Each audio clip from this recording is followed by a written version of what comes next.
Os autores, ao colocarem o enfoque nas consequências do programa de ajustamento, subtítulo do estudo, sublinho, voluntariamente encaminham as pessoas para considerarem que as conclusões do estudo são apenas relativas aos anos de governação do PSD-CDS. Isto mais não é do que um claro e inaceitável embuste que uma análise mais detalhada dos elementos do estudo permite desmistificar e contrariar. As conclusões apresentadas pelos autores do estudo e a forma como foram apresentadas permitiram ser aproveitadas no âmbito do debate político para favorecer uma visão distorcida da realidade e dos factos ocorridos. Assim, e só na justa medida de tal relatório, por manifesta vontade dos seus autores, criar as condições para confundir a opinião pública e favorecer um uso abusivo e distorcido no plano político, é que tomamos a iniciativa de produzir uma análise técnica sumária que segmenta temporalmente o estudo e clarificando o que aconteceu entre 2009 e 2011 e o que sucedeu no programa de ajustamento, pontuando alguns dos seus aspectos fundamentais. A saber, ponto 1. O relatório analisa o período de 2009 a 2014, um período que abrange dois governos distintos. 2009 a 2011, um governo socialista, e 2011 a 2014, o governo de coligação PSD-CDS-PP. Constatamos que, fazendo uma análise segmentada destes dois lapsos temporais, se chega a conclusões diferentes daquela que o estudo apresenta, como sendo supostamente as consequências específicas do período do programa de ajustamento. 2. Quando a opinião pública ouve falar de programa de ajustamento, interpreta como se tratasse do programa de assistência económica e financeira em vigor em 2011 e 2014. Apesar deste ter sido a consequência e o resultado concreto de um conjunto de políticas erradas dos anos anteriores, com particular incidência em 2008 e 2009, já que nessa ocasião, por motivos eletoralistas, foram tomadas decisões que colhiam forte simpatia popular e eleitoral, mas que no imediato se revelaram insustentáveis e geradoras de necessidades imperiosas de respostas corretivas que produziram forte impacto social, obrigando mesmo Portugal a submeter-se em maio de 2011 ao Programa de Assistência Económica e Financeiro, negociado e assinado pelo Governo Socialista de então. 3. Tal programa necessariamente continha medidas extremamente exigentes para os portugueses.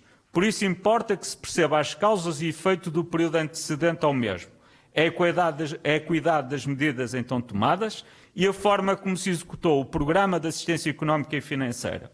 Desde logo pode afirmar-se que foi aplicado pelo Governo PSD-CDS ciente do período de emergência social que se vivia e tomando as medidas de modelação na execução do programa que visaram a proteção das camadas mais desprotegidas.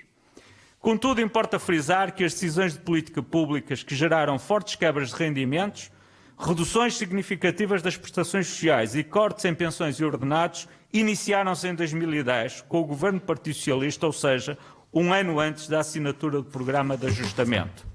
Foi, portanto, em 2010 e 2011, sob o Governo Socialista, que se procedeu a cortes dos salários da função pública acima de 1.500 euros, em média 5%, de 3,5% a 10%, congelamento de todas as pensões e introdução de cortes nas pensões mais elevadas, redução da duração de cobertura do subsídio social de desemprego, redução de 20% da despesa com rendimento social de inserção, mais ou menos 100 milhões de euros, eliminação da majoração em 10% do subsídio de desemprego para famílias com filhos, eliminação do quarto e quinto escalão do abono de família, que atingiu mais de 380 mil crianças, eliminação da majoração de 25% nos primeiros e segundos escalões do abono de família, que atingiu 1.085.000 crianças, e eliminação de bónus para estudantes do segundo ao quinto escalão.